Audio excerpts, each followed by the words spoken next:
Buenas tardes, bienvenidos y bienvenidas a nuestra segunda jornada de la Asamblea Anual del Sistema Nacional de Prevención de la Tortura.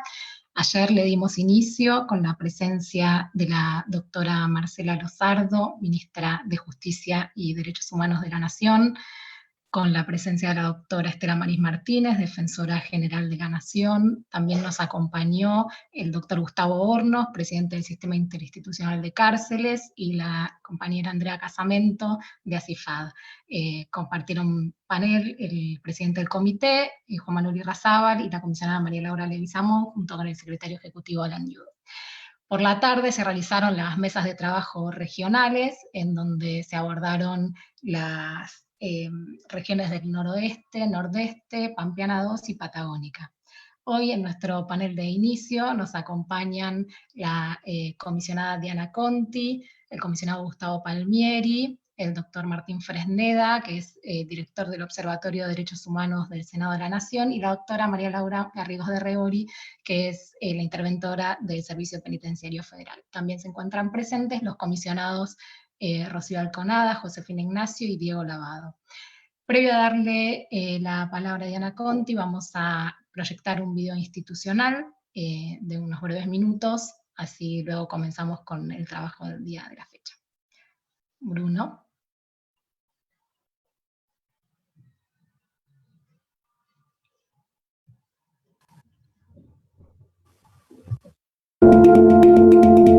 Necesitábamos estar como Comité Nacional para fortalecer los esfuerzos que venimos haciendo de dejar conformado ese sistema nacional.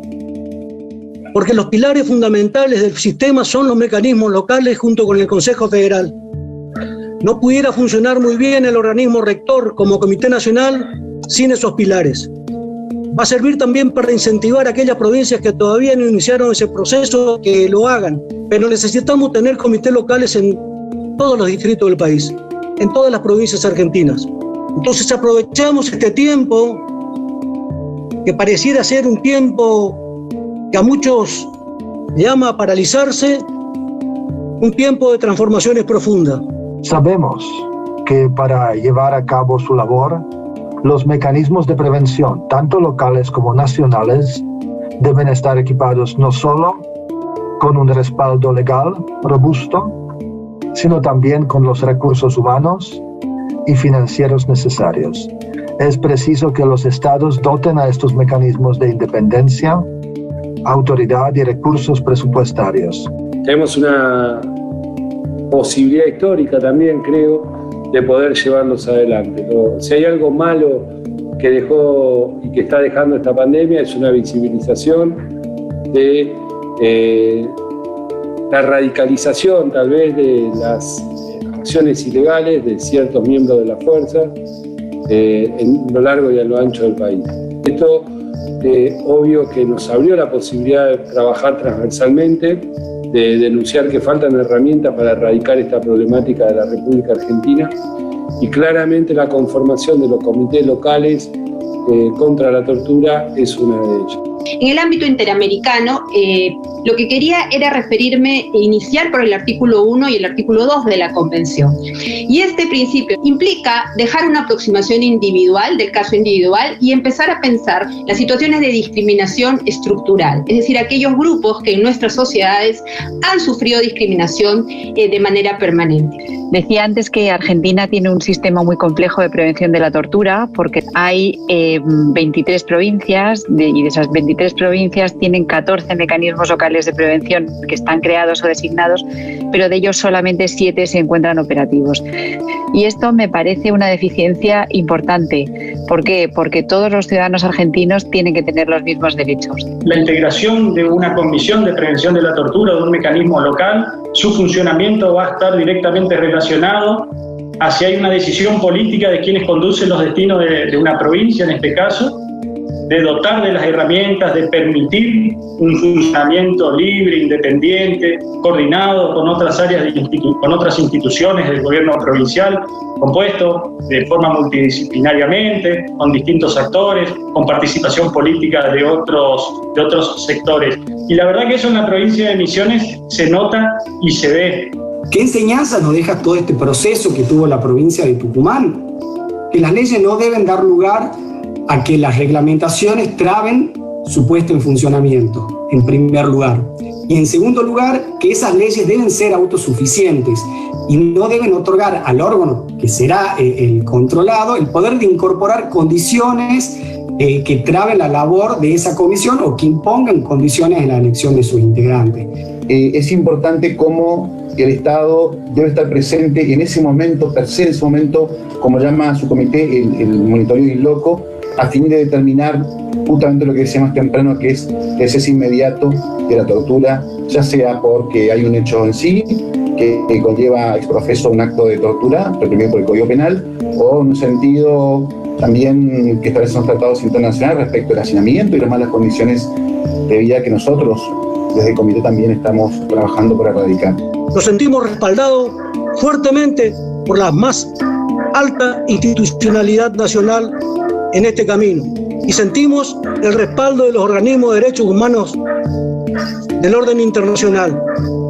Y no vamos a cejar en el empeño de este mandato imperativo de la ley, pero existencial por convicciones profundas, de dejar conformado al final de nuestro mandato el Sistema Nacional de Prevención de la Tortura en la República Argentina.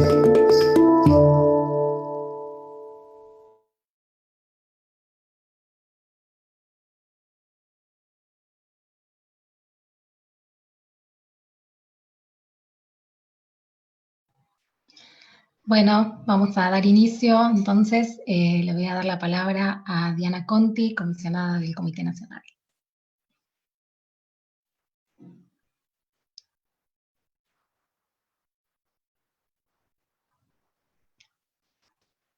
Bruno, ahí está Diana. Gracias, Silvina, hoy más linda que nunca. Gracias. Hola a todas y a todos, la verdad que es una alegría estar en esta segunda jornada de la tercera asamblea de fortalecimiento del sistema de prevención de la tortura en la República Argentina. Hace un año, más o menos, nos pudimos reunir en el Senado de la Nación con muchos de ustedes presencialmente. Programamos planes de acciones, visitas in situ a lugares de encierro. Pero en el verano, un boomerang, la pandemia, nos sacudió, nos hizo temer por estragos en los lugares de encierro, pero sobre todo en las cárceles y comisarías. Nos hizo temer por cómo cumpliríamos la misión de fortalecimiento del sistema y la presencia de este comité, en donde debemos estar para generar buenas prácticas de prevención de la tortura, pero no nos paralizamos. Ni el comité, ni el sistema, ni el Consejo Federal, ni los mecanismos locales. Agudizamos todo lo que pudimos la creatividad, y yo creo que mi alegría tiene que ver con que siento que hemos producido en conjunto un crecimiento en la conciencia de que el otro, aún encerrado, tiene derecho y merece su dignidad. Tuvimos dos llamados de atención muy fuertes respecto a la población carcelaria, que protestaba, que se subió a los techos, que se lastimó, hubo muertos. Creo que fue en 2 oportunidades del año, y tuvimos dispersos, pero lamentablemente, casos de abuso policial, de delito policial, cumpliendo las normas de las obligaciones de que estemos aislados, toque de queda en algunas provincias, hubo homicidios en comisarías disfrazados de suicidios. El comité puso permanentemente el ojo en estas dos situaciones, y la pandemia en realidad volvió a hizo visible nuevamente la sobrepoblación y el hacinamiento carcelario en comisarías, pero también creo que nos hizo usar la cooperación como manera de articulación por ante la queja, la protesta y la confrontación. ¿Por qué? Porque al tener que hacer todo virtual, al estar totalmente reducidas nuestras posibilidades presenciales, y las de ustedes, las de todo el sistema estoy hablando, tuvimos que generar una interactuación con los tres poderes del Estado, nacionales, provinciales o municipales, que nos permitiera penetrarlos en su conciencia, seducirlos en nuestra búsqueda de datos, intentar que la hipocresía y la demagogia no priven y juntos tratar de que, pese al estrago de la pandemia, las personas en situación de encierro tuvieran la menor vulnerabilidad de derechos humanos más allá de su libertad vulnerada.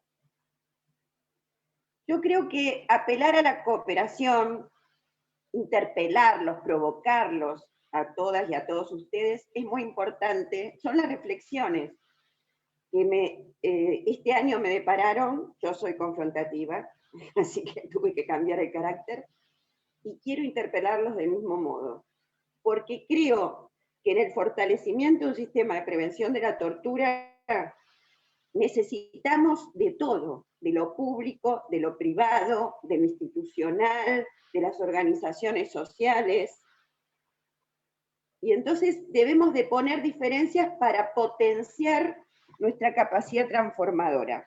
Ustedes fíjense que cuando terminaba el año pasado hicimos esa asamblea presencial, había cambios doctrinarios, jurisprudenciales importantes en la provincia de Buenos Aires, provincia más densamente poblada del país y por ende más superpoblada en cárceles y comisarías, con una población en el encierro por violación de la ley penal muy, muy importante, casi 50.000 personas, y lográbamos que las máximas autoridades judiciales incrementaran y incitaran a los actores del sistema judicial a usar el encierro como última ratio y utilizar medidas alternativas a la prisión, dar domiciliarias. Cuando vino la pandemia, esa doctrina se utilizó y se incrementó, y juntos y cooperando distintos actores del sistema pudimos censar cuál era la población de riesgo en pandemia dentro de nuestras cárceles y comisarías. Y también recomendar nuevamente la descompresión del hacinamiento carcelario y en comisarías.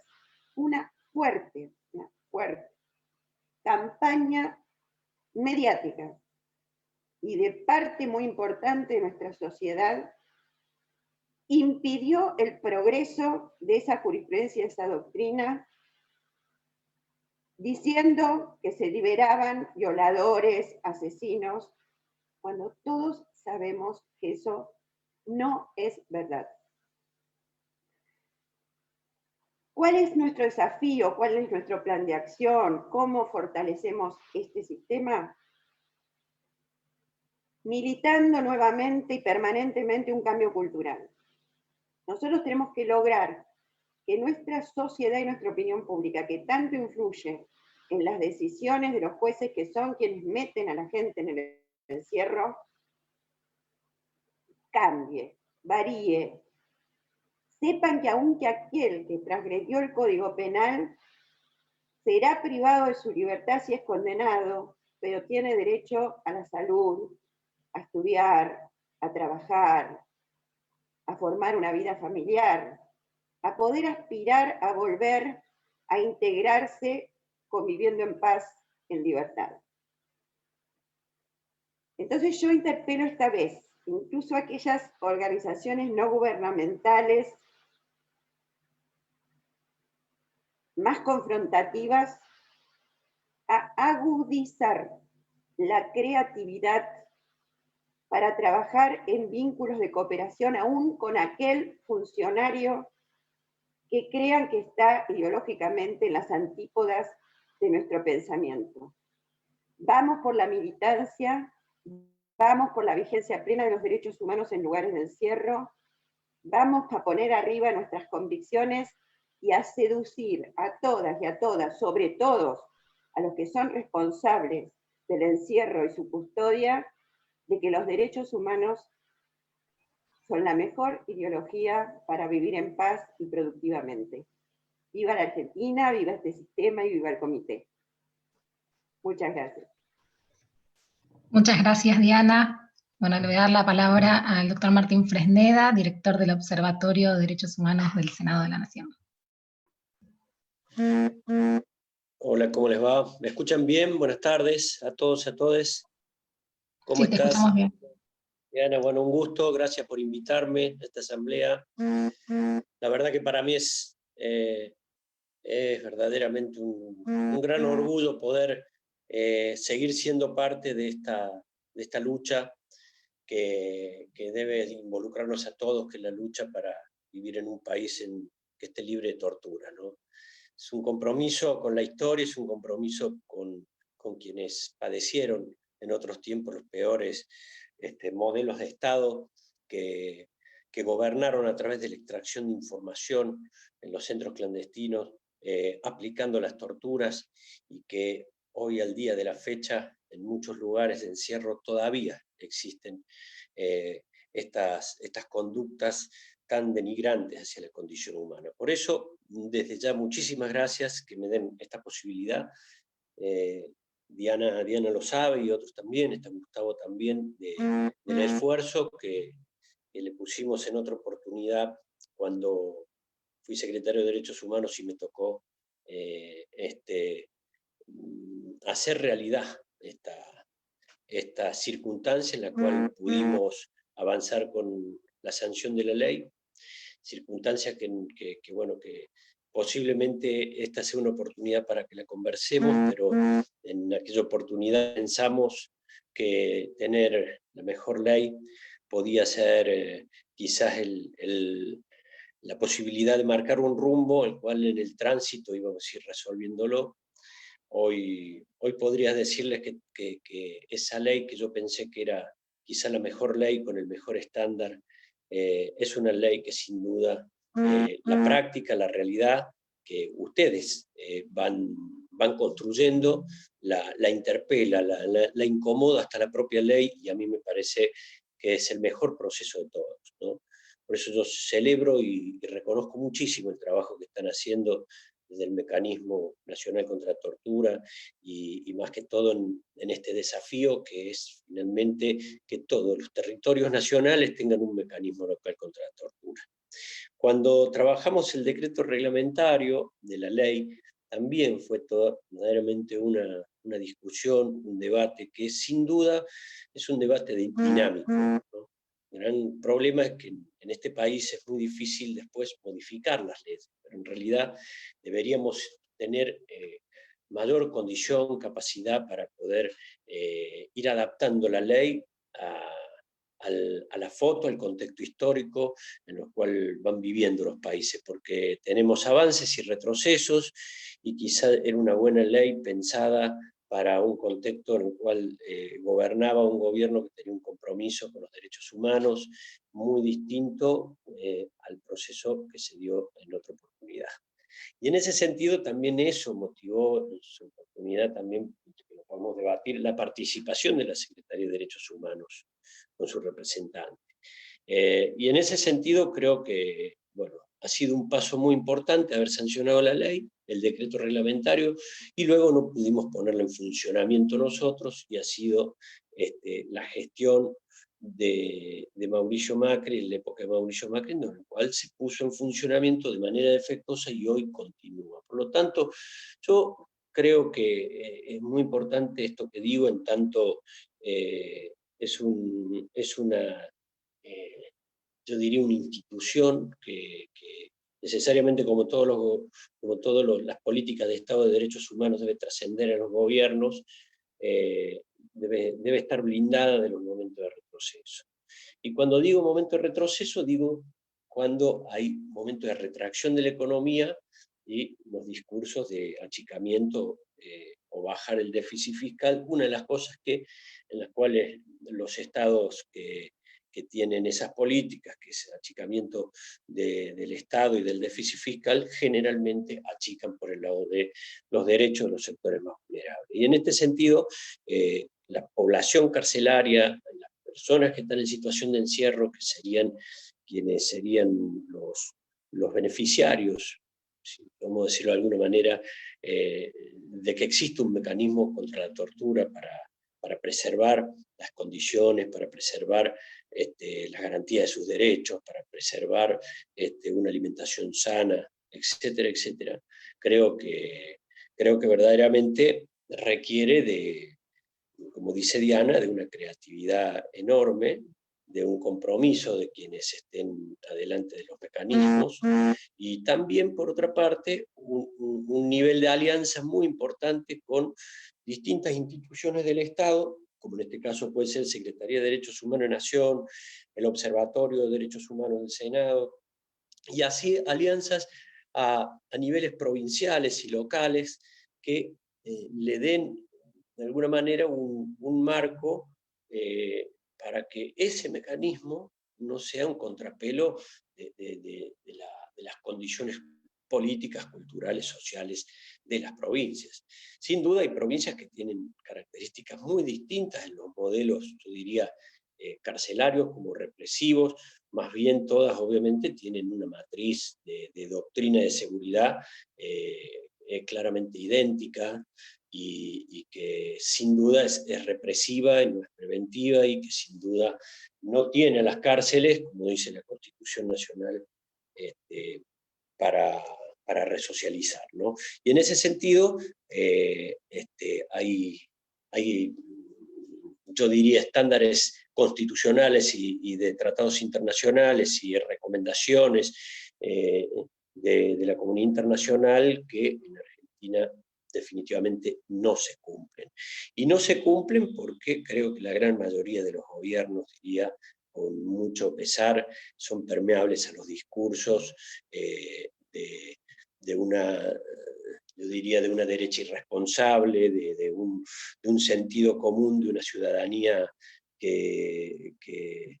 temeraria, que renuncia a derechos y es capaz de exigir el cese de esos derechos. Y en ese sentido me parece que, como aporte a esta asamblea, quisiera retomar esto que dice Diana Conti respecto a la creatividad que tenemos que tener. Hemos tenido una reunión hace poco tiempo con Alan Youth, bueno, y Silvina, en donde yo le expresaba que desde el observatorio estamos trabajando en un sistema que se llama SAND, que es un sistema de adecuación normativa, en el cual yo evaluaba al principio de mi gestión la necesidad de tener yo diría, un mecanismo rápido, ágil, para lo cual tanto diputados como senadores, y todo lo que son las cámaras de diputados y senadores de las provincias o unicameral, un mecanismo en el cual los tratados internacionales,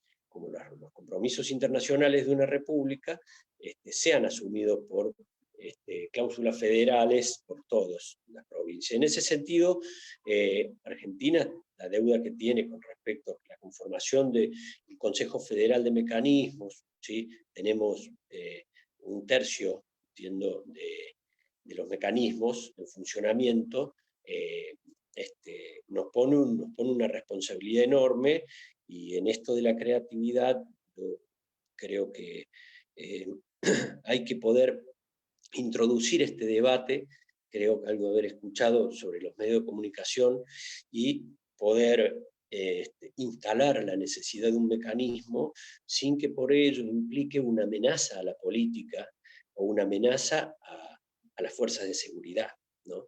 Porque siempre en estas cosas nunca falta quien plantea esa falsa dicotomía entre derechos humanos y seguridad. Y en ese sentido, los mecanismos contra tortura parecieran ser que vienen a llevarse puesto a los miembros de las fuerzas de seguridad, sea policial o sea penitenciarios, en instituciones de menor en situación de encierro, ¿sí? Pero lo que no habla de que los mecanismos proponen o promueven una agenda positiva, a diferencia de muchas otras políticas de derechos humanos que fueron por imperativos legales. En este sentido, yo creo que se genera una condición ética en la cual yo estoy convencido que debemos introducirlo a través de mecanismos pedagógicos distintos de los que venimos trabajando. Y en este sentido, sí planteaba una suerte de acuerdos provinciales con distintas instituciones que tengan un compromiso marco con la lucha en contra de la tortura.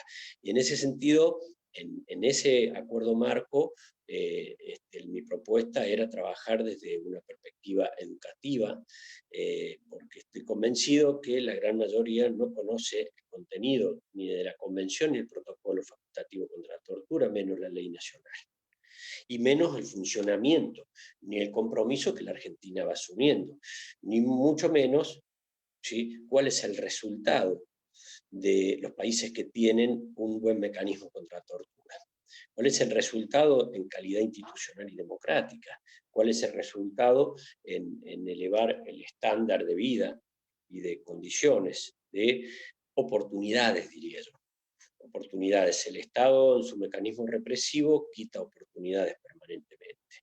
Ahora, yo creo que nosotros tenemos la responsabilidad de plantear la existencia de mecanismos contra la tortura, ¿sí?, como una herramienta fundamental para llevar adelante la justicia social, ¿sí? Y en ese sentido es introducir el mecanismo contra la tortura desde una perspectiva distinta, no solamente desde la perspectiva de derecho que la termina interpretando un ministro de justicia o tomando la decisión, sino creo que debemos hacer pedagogía, debemos enseñar por qué verdaderamente los estados democráticos han dejado atrás la pena de muerte, han dejado atrás la tortura, y también creo que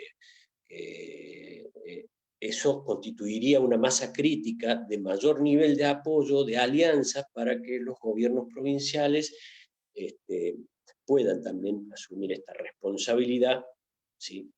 Incluso tan solo quizás adhiriendo a la ley nacional, ¿sí?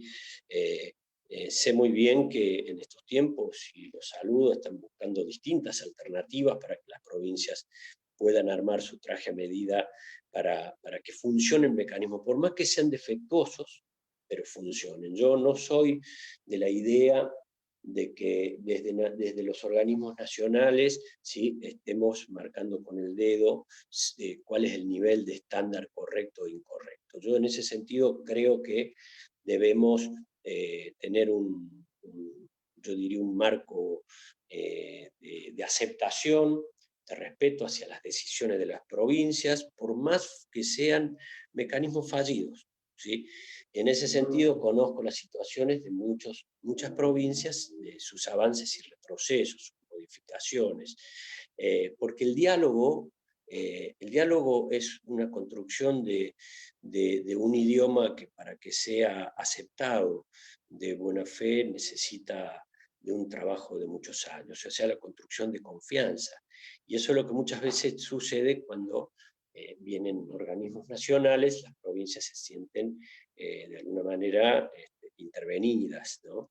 Y en muchas oportunidades, cuando no se quiso digamos, aceptar una intervención o una visita en una cárcel, fueron introspectivas, y en ese sentido creo que también se generaron antecedentes negativos.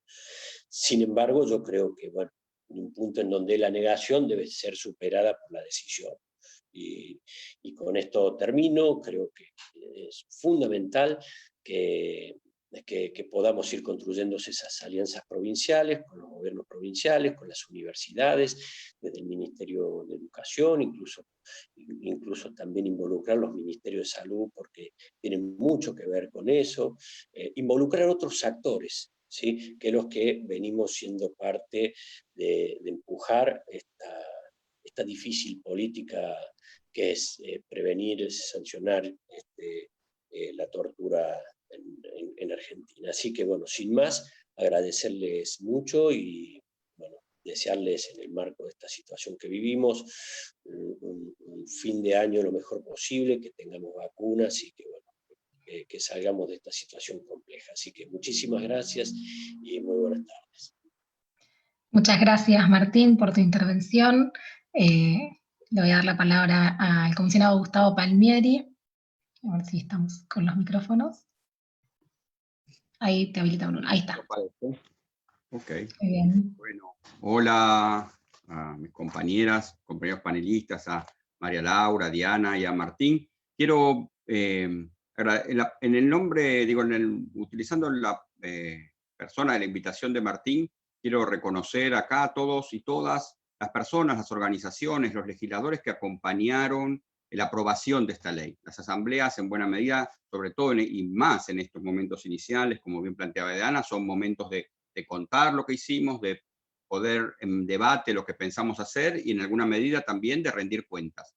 Y entonces todos y todas los que integramos este comité, en alguna medida somos responsables de esa lucha de años de organizaciones, tanto los años para hacer la ley, como los años que seguían, que implicaron, o sea, que tenían acumulados en este tema. Y en buena medida esto representó una transversalidad tanto de organizaciones sociales como de referentes políticos en un país que tiene un amplio movimiento de derechos humanos, y gran parte del desafío siempre de ese movimiento de derechos humanos es cómo trasladar la lucha histórica en una lucha por la reivindicación de los derechos humanos en el presente, por las violaciones que existen hoy en día. Voy a complementar en esa línea lo que estaba planteando Diana, en esto de poder evaluar a partir del año qué es lo que vimos en este contexto, y entonces cuáles van a ser, en qué estamos pensando, cuáles son los instrumentos para esta articulación, por qué la articulación nos parece tan importante, y qué estamos pensando. Cuando decimos creativos, ¿cuál es nuestra creatividad? Entonces, ¿qué instrumentos de la ley vamos a usar? ¿Cómo? Porque me parece que también ese va a ser el punto de debate, en el punto interesante que también lo planteaba Martín, que era, esto es una construcción política, no solo de derechos, es cómo construir, hubiera hecho una articulación, lo voy a poner en esta palabra que me parece que puede ser útil en términos de ilustrar, antirrepresiva, así como hay un consenso que lo vemos en muchas medidas represivo, y es la excusa, o la razón, y es la excusa, que utilizan la mayoría de los funcionarios para no cumplir las recomendaciones. Entonces, ahí viene el tema de qué podemos construir. ¿Qué nos enseñó este año?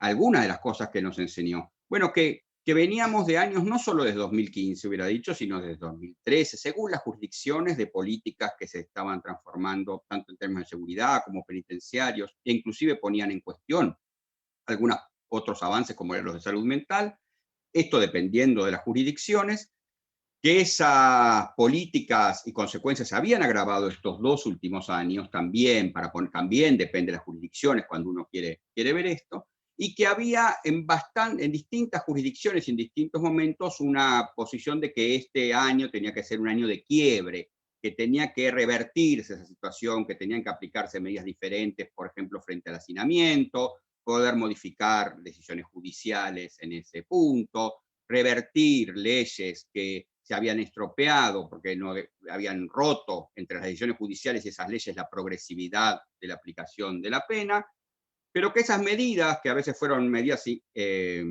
mesas interinstitucionales, decisiones de algunos tribunales superiores, en particular medidas novedosas, inclusive aplicadas en la pandemia, pequeñas medidas de tibias, en términos de por primera vez empezar a entender que hay grupos que son riesgosos en términos de que tienen que estar en la cárcel y no tendrían que estar ahí, en este caso por temas de salud, pero grupos que en realidad por la conducta que están ahí es totalmente desproporcionado su sufrimiento, porque no hicieron ni conductas violentas ni delitos graves y están sometidos a las condiciones de hacinamiento que los enferman, que les ponen en riesgo la vida. Entonces, ¿cómo se podía trabajar sobre eso? Esos pequeños avances resultaron ser bastante frágiles y se revirtieron rápidamente, sin una gran campaña en contra, a las primeras medidas, a las primeras protestas sobre eso. O sea, una capacidad, así como en algún momento siguieron estas recomendaciones, una capacidad de revertir el cumplimiento, diría, de estas recomendaciones, de esto que nos plantea la fragilidad o que lo que empieza entonces es necesario es fortalecer, que me parece que es esto que Diana plantea como un cambio cultural. Entonces los cambios culturales están encarnados en actores. Entonces, ¿cómo vamos? El desafío, que creo que también lo está planteando Martín, en el trabajo con las provincias y con las organizaciones de distintos lugares del país, es cómo vamos a fortalecer el actor que trabaja y los actores que trabajan, y el gran actor que pueda trabajar, con las diferencias que tengan en todas las jurisdicciones, en la prevención de la tortura en Argentina. Entonces, por una parte va a ser seguir buscando el año que viene oportunidades, oportunidades en términos de ver si se puede ver por dónde se avanza, si tiene que ver con los estándares de habitabilidad, cómo se van a construir estas nuevas unidades que ya están planteados dentro de los planes de la jurisdicción federal y de otras jurisdicciones, cómo los tribunales superiores van a empezar a recuperar, si la Corte Suprema de Justicia va a tomar el tema que tiene una gravedad nacional, o sea, viendo todas estas situaciones, si la justicia federal, el Ministerio Público Federal va a poder ser un ejemplo de prácticas que se pongan en las provincias, se van a hacer articulaciones entre los distintos ejemplos, reformas en los sistemas disciplinarios que se necesitan, esas van a ser las oportunidades. Pero lo fundamental también, además de empezar a trabajar con actores que quieran trabajar en eso, es fortalecer los actores para vencer las resistencias cuando no se quiere hacer, o sea, a fortalecer esto. Y esto me parece que tiene mucho que ver con poder crear este escenario de articulación entre organizaciones sociales de todo tipo.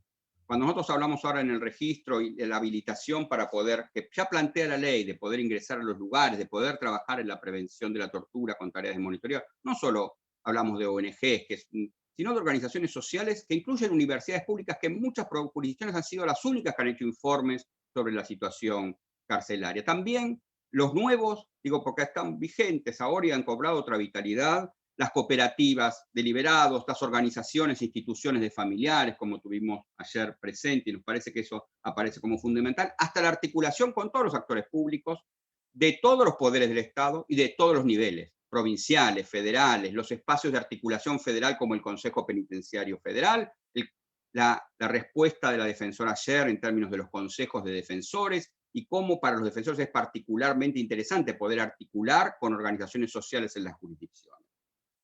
Esto porque nos importa construir este actor, porque entendemos que es fundamental para el primer objetivo, que es cambiar el escenario. Pero también, mientras no logramos eso, también es importante para poder defender y responder a los múltiples y miles de denuncias de hechos gravísimos que tenemos en todas las jurisdicciones, en el sistema de salud mental, de niños, niñas y adolescentes, penitenciario, el maltrato y violencia institucional, que como bien planteó Diana, mostró nuevas caras en la pandemia, en los territorios, en los barrios. Esta es, como he hecho, una construcción política, entonces nos va a servir tenemos que hacer que pueda rendir en estos, estamos planteando. Ahora sería, ¿qué instrumentos tenemos? Y ahí viene la parte de nuestra creatividad, o que la ley, en buena medida, y por eso creo que tenemos que ser creativos por responder a esa ley, es parecida a otras leyes en términos de los armados, pero a diferencia de las leyes de otros países, parte de que hay actores y además propone con fortalecer esos actores. Y entonces, ¿cuáles son? Tienen muchísimas medidas de articulación que uno no encuentra en ninguna otra ley nacional de mecanismos. Desde la capacidad para poder intervenir en ascensos, pero también esta cuestión de habilitar a las organizaciones sociales a poder ingresar y realizar tareas de monitoreo. Bueno, hemos regulado ese registro. Como dije, se planteó entre los comisionados y comisionadas hacerlo en nivel amplio. Bueno, ahora va a haber que implementarlo, que no va a ser fácil, porque sabemos que, bien como dice Martín, no es una cuestión solamente del derecho, sino de cómo transformar ese derecho en acciones. Para eso la articulación con las instancias federales nos van a servir. Otro instrumento que tiene...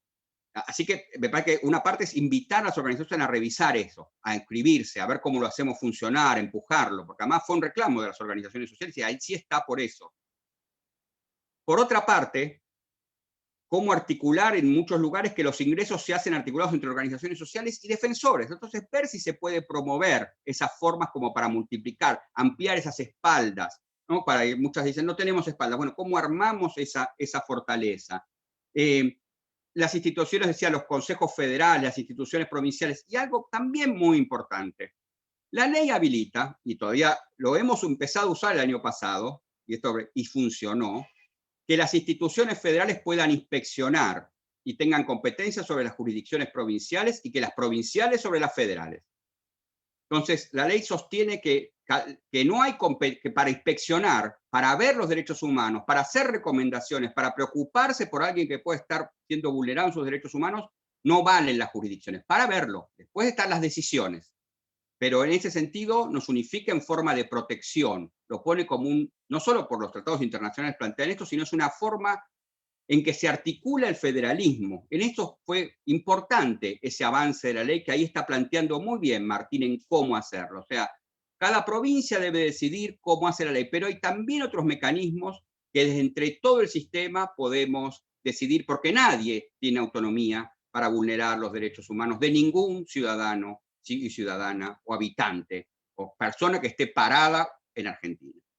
Esto me parece. Para otra cuestión que hicimos es, bueno, para articular esto a veces vamos a necesitar recursos. El Congreso Nacional, por el presupuesto, pudimos incluir la posibilidad de transferir, recién aún siendo nuevas, diría un comité nuevo, la transferencia de recursos no son muchos, pero para poder trabajar en los lugares donde no hay, las provincias son muy desparejas. Hay instituciones donde el problema es muy grave, pero hay instituciones trabajando y con recursos.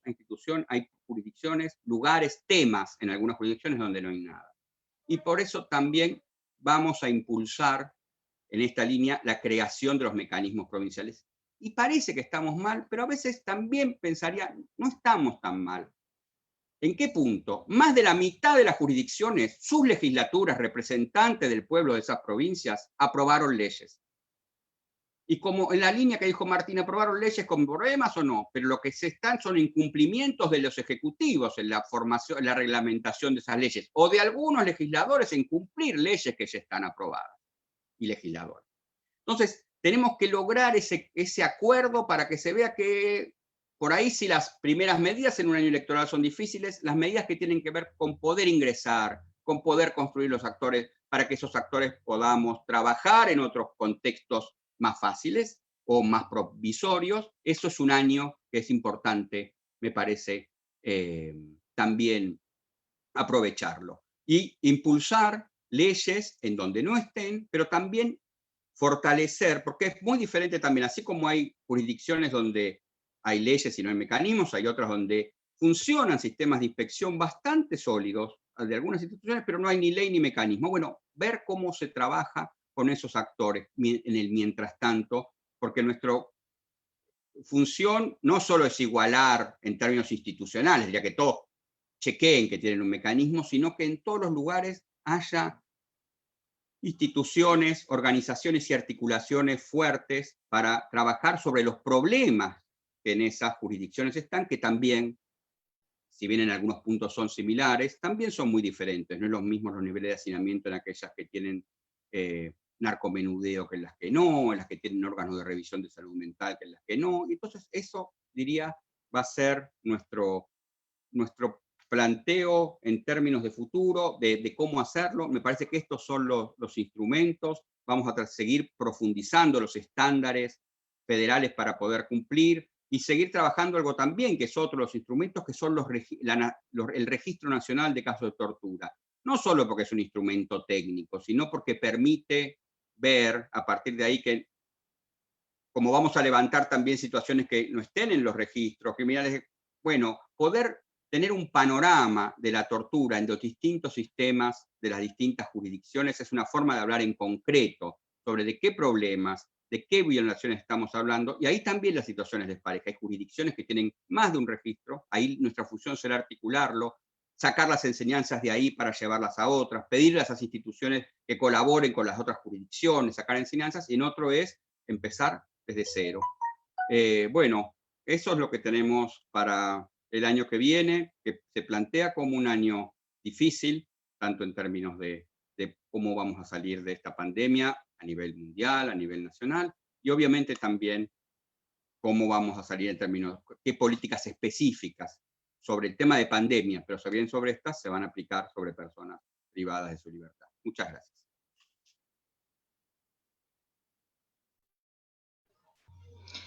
Muchas gracias, Gustavo. Bueno, antes de darle la palabra a la doctora Garrigós, quería recordarles que en el día de hoy, a continuación de este panel, se van a dar las mesas de debate regionales. Tenemos hoy la mesa de Cuyo y la de Región Pampeana 2, y a las 17:30 aproximadamente va a iniciar la mesa metropolitana. Bueno, doctora María Laura Garrigós. Bruno. Ahí está. Ahora sí. Buenas tardes, ¿cómo les va? Bien. Les agradezco especialmente la invitación. Yo estoy desmuteada, ¿eh? Sí, bueno, Fresneda dice que no me escucha.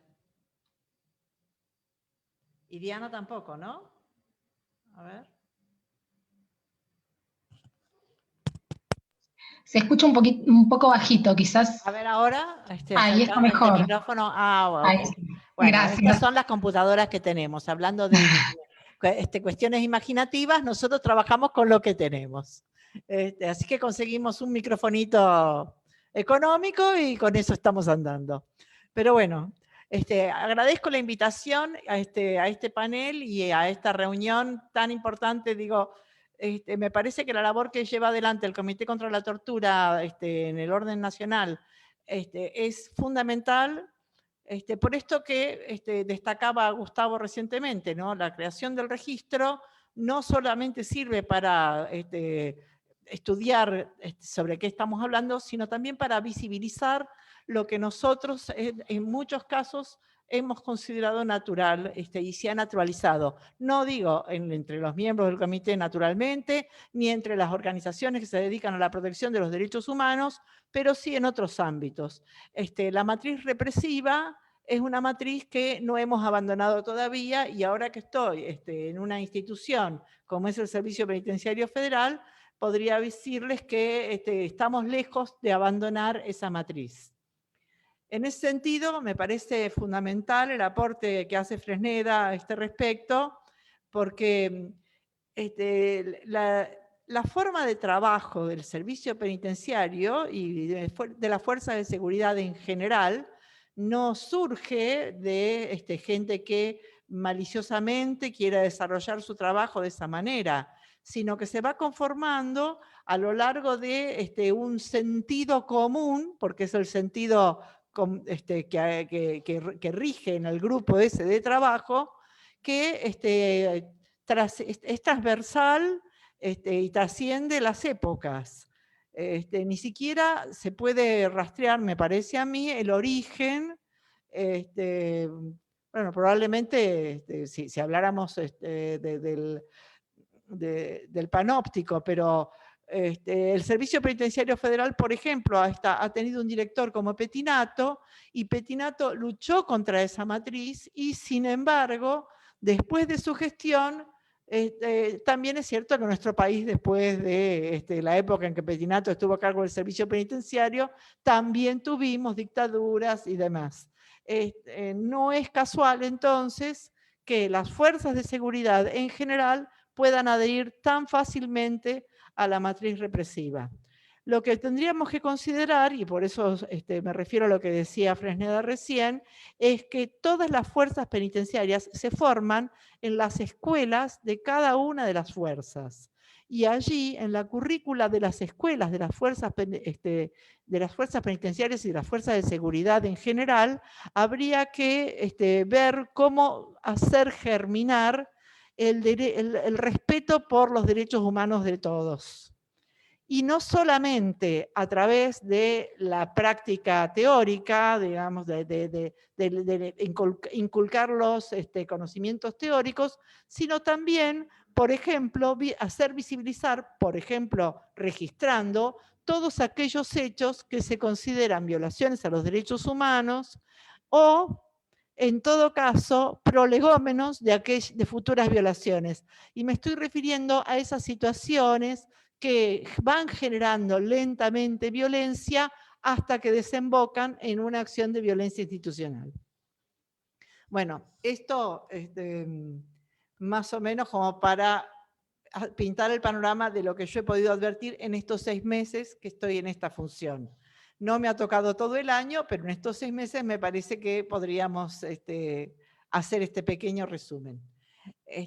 Otro de mis agradecimientos especiales es a los 2 integrantes del panel que integran el Comité contra la Tortura, porque a lo largo de estos 6 meses, tanto Diana Conti como Gustavo Palmieri me han hecho apoyo, ayuda, me han servido de soporte para muchísimas de las decisiones que me han tocado tomar y de los momentos difíciles que he tenido que afrontar, que no han sido tan graves como pareciera. Es cierto que es cierto que estamos en una situación dramática, el país está en una situación dramática como el resto del mundo. Sin embargo, algo hemos podido hacer, contando con desarrollos imaginativos, como decía Diana. Hemos podido afrontar las situaciones con la ayuda de gente tan esclarecida como ellos que se han brindado. Desde el punto de vista institucional y camino de cómo vamos a trabajar el año que viene y con cuáles serían nuestras perspectivas, habría que contar algunos detalles que tienen que ver con la situación actual del trabajo al interior del servicio penitenciario en combinación con nuestra situación legislativa. Ustedes saben que la modificación de la 24660 que se produjo en el año 2017 significó que muchísimas situaciones no pudieron, muchísimas personas privadas de libertad no puedan acceder a la libertad condicional a raíz de esta modificación. Claro está que hay todavía muchas personas alojadas en el servicio penitenciario que gozan de ley más benigna por haber sido condenados con anterioridad a esta modificación. Sin embargo, esto ha creado un ambiente dentro de las personas privadas de libertad, y esto a mi modo de ver, y a partir de lo que hemos charlado con la gente de criminología, que justifica el no preocuparse por avanzar en el régimen progresivo, porque de cualquier manera el régimen progresivo hoy no es un incentivo, no es una posibilidad optimista de avanzar hacia la libertad. Porque no va a haber libertad condicional, no va a haber libertad asistida, es dificultoso que haya salidas transitorias, de manera que esto ha provocado un cumplimiento de la pena mucho más penoso, mucho más doloroso para las personas que están en esta situación. No solamente esto, las penas también han cambiado en el sentido de que ahora estamos recibiendo muchísimas personas que están sometidas a penas cortas, de muy corta duración, que no pueden recibir ningún tratamiento. Una persona que está detenida en cumplimiento de una condena por 3 meses, por 4 meses, por 20 días, por 15 días, realmente no puede ser sometido a ningún tratamiento y entonces lo que el servicio penitenciario tiene para ofrecerle no le rinde en absoluto. Más que ofrecerle comida, lugar donde dormir y en alguna oportunidad que practiquen algún deporte, otra cosa no se les puede dar. Y ese tipo de pena no engancha, no alcanza a cubrir la pretensión de la ley de ejecución penal. En este sentido, y también para paliar un poco estas situaciones, hicimos una profunda modificación del sistema de evaluación criminológico y vamos camino de avanzar hacia el reglamento que logró pactarse finalmente con la defensa, con la señora Defensora General de la Nación, a raíz del cuestionamiento que la Defensoría General de la Nación hizo contra el Estado Nacional en el caso Lin, que después de 20 años de trámite, el Ejecutivo ha llegado a un acuerdo con la Defensoría General de la Nación y está en este momento llevando su camino burocrático el proyecto de ley de modificación del reglamento de sanciones, que elimina la incidencia de las sanciones leves y medias en el régimen progresivo para dejar solo incidencia de las sanciones graves en el régimen progresivo y crea la posibilidad de que las sanciones a propósito de faltas leves y medias se canalicen a través de comités de disciplina o justicia restaurativa o, digamos, lo que vulgarmente se denomina probation. Y salen del impacto que producirían en el régimen progresivo. Esto es más o menos también lo que Mario Juliano llevó adelante en la unidad de Batán, y a propósito de eso estamos desarrollando un programa piloto hoy en jóvenes adultos a cargo de la doctora Mirta López González, en este plan que desarrolló Mario Juliano y siguiendo también los lineamientos del acuerdo al que se arribó en el caso Lin. También tenemos proyectada una nueva ley de ejecución penitenciaria, es un anteproyecto naturalmente, y esperamos que en algún momento nos den luz verde para poder avanzar y llevarla al Congreso de la Nación para que los señores diputados y senadores puedan lucirse y darnos una nueva ley de ejecución penitenciaria, de ejecución penal más respetuosa de los postulados constitucionales respecto de las sanciones penales. Y también tenemos en trámite, y a punto de terminarlo, un reglamento para dar cumplimiento a las exigencias que nos impuso la Corte Interamericana en el caso López, que este año, el 27 de noviembre, culminó el tiempo que teníamos de plazo, así que vamos a tener que pedir una prórroga y sobre esa base ofrecer por lo menos un reglamento y camino de un anteproyecto de ley para ver cómo solucionamos el problema del caso López. Es muy difícil de solucionar porque las dimensiones del país no ayudan. Digamos, 800 kilómetros para nosotros es nada, y esto nos lleva al problema de la superpoblación del que todos ustedes hablaban antes.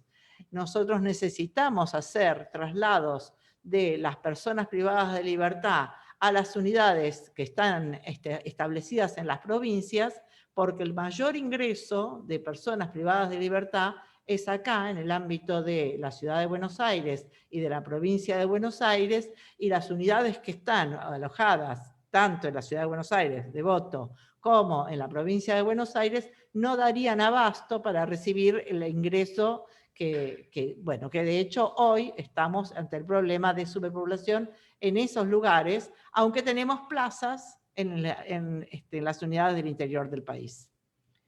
Esto, de momento, no tiene solución salvo la modificación de la ley de ejecución penal o la construcción de cárceles.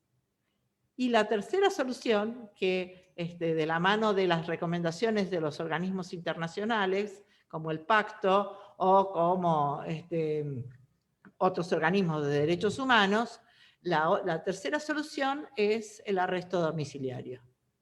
En este sentido, cuando empezó el problema de la cuarentena, y yo no estaba a cargo de esta institución de momento, el Servicio Penitenciario elaboró una lista de personas que podían, por su condición de enfermedades prevalentes, por la edad que tenían, y también por la condición de penas cortas, o por su calidad de presos de mucho tiempo, que podían acceder a gozar del beneficio de arresto domiciliario.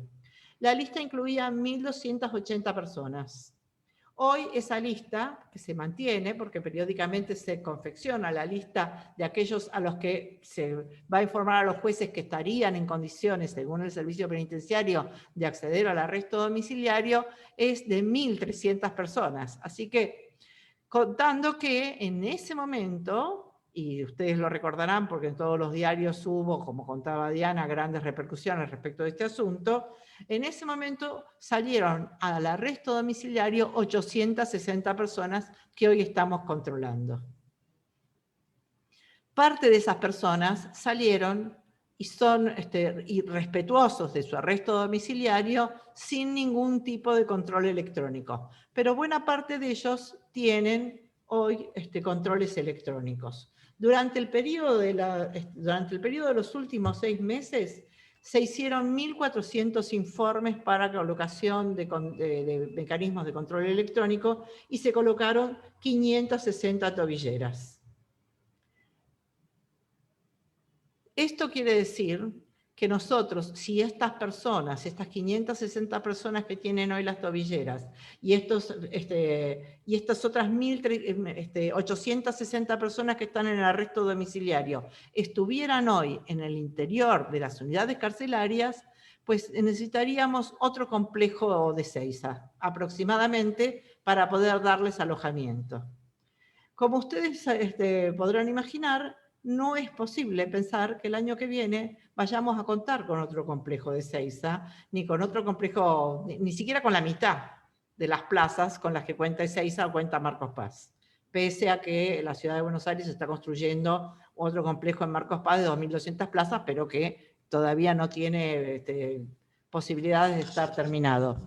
De manera que no hay posibilidad de superar la superpoblación a la que nos veríamos necesariamente sometidos el año que viene si no contamos con esta posibilidad de arresto domiciliario con o sin control electrónico.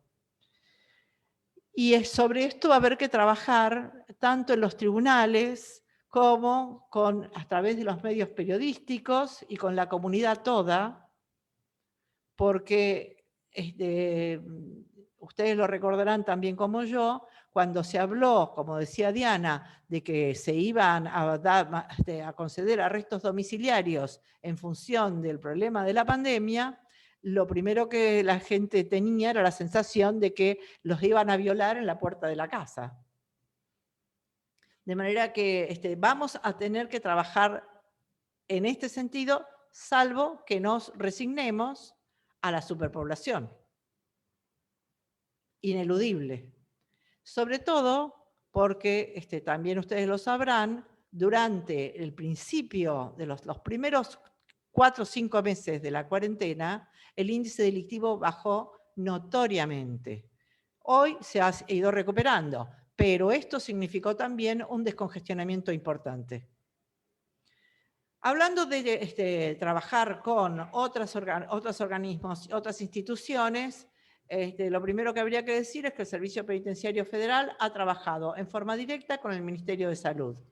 Es el Ministerio de Salud el que elaboró todos los protocolos para afrontar la interacción en esta situación de pandemia, el que estableció en octubre, cuando se reiniciaron las visitas, cómo debían reiniciarse, el que ha elaborado ahora recientemente los protocolos para las salidas transitorias y que nos está aprobando para este mes de diciembre, a partir de la semana que viene, coincidente con las fiestas, una ampliación de las visitas. También es cierto que se construyeron salones de espera para las visitas, para que la visita al penal no sea un sufrimiento mayor de lo que ya es. Y nuestra Dirección de Readaptación Social ha trabajado en la cola de las visitantes, que en general son mujeres, para trabajar en la organización de cómo ayudarlas en el proceso de visita, cómo ayudarlas en otros procesos, en acceder, por ejemplo, a otros beneficios que se les puedan brindar. De momento, estamos trabajando, además de la ampliación de las visitas, con el mantenimiento de las videoconferencias, para lo cual nos hemos munido de computadoras de todas las formas habidas y por haber, pidiendo, obteniendo donaciones, rogando y comprando, y ahora ya tenemos una licitación a punto de recibir ofertas para 1000 computadoras. Vamos a tener próximamente también, otorgado por el Ministerio de Salud, la informatización de las historias clínicas, lo que es muy importante para los eventuales traslados y hasta para cuando un interno tiene que ser llevado a ser atendido en un centro de salud fuera de las unidades carcelarias para que el médico que lo recibe en cualquier hospital pueda acceder a sus antecedentes médicos y para que el día de mañana, cuando abandone las unidades carcelarias, pueda llevarse un resumen de su historia clínica. Y esto va a ser todo a cargo del Ministerio de Salud. También es cierto que el ENACOM nos está ofreciendo un plan nuevo de conectividad para todas las unidades, para poder llegar con internet a todas las unidades, sobre todo las que están en lugares muy alejados de los centros urbanos.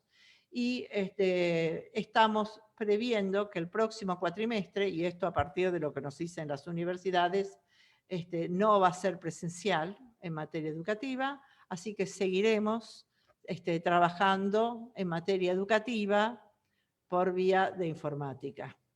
La informática es una herramienta hoy indispensable para afrontar la vida al interior de las unidades penitenciarias, sobre todo porque satisface las necesidades de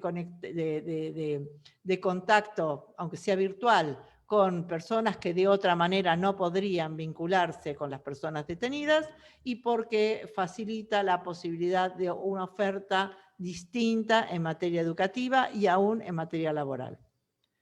Esto es más o menos un pequeño panorama de lo que está pasando y hacia dónde vamos caminando. Esperamos poder seguir contando con la colaboración del Comité contra la Tortura, que si bien es un organismo de control del servicio penitenciario, más que un control, digamos, riguroso, es un colaborador absolutamente indispensable. Muchas gracias. Muchas gracias, doctora Garrigós. Bueno, hemos dado por finalizado el panel de apertura de hoy. Ya se encuentran abiertas las mesas regionales de debate. Queremos agradecer a Martín y a la Fresneda y a la doctora Garrigós por acompañarnos hoy. También están presentes representantes de los mecanismos locales de prevención de la tortura que integran el Consejo Federal, funcionarios nacionales y provinciales de los ejecutivos, Poder Legislativo y varios del Poder Judicial, así como muchísimos representantes de organizaciones de la sociedad civil. Les recordamos, por último, que el día viernes a las 15 horas vamos a realizar el panel de cierre con lectura de las conclusiones de la Asamblea y, bueno, determinando las acciones necesarias para el fortalecimiento del Sistema Nacional. En el chat se encuentran las... Bruno ya puso los datos para conexión para los que están inscritos en las mesas de debate. Muchísimas gracias a todos, bueno, que tengan una linda jornada. Pronto. Hasta pronto. Chao. Muchas gracias, hasta luego. Chao, Martín. Nos vemos en las mesas ahora. Hola, Lala. Chao, nos vemos. Chao, Gustavo.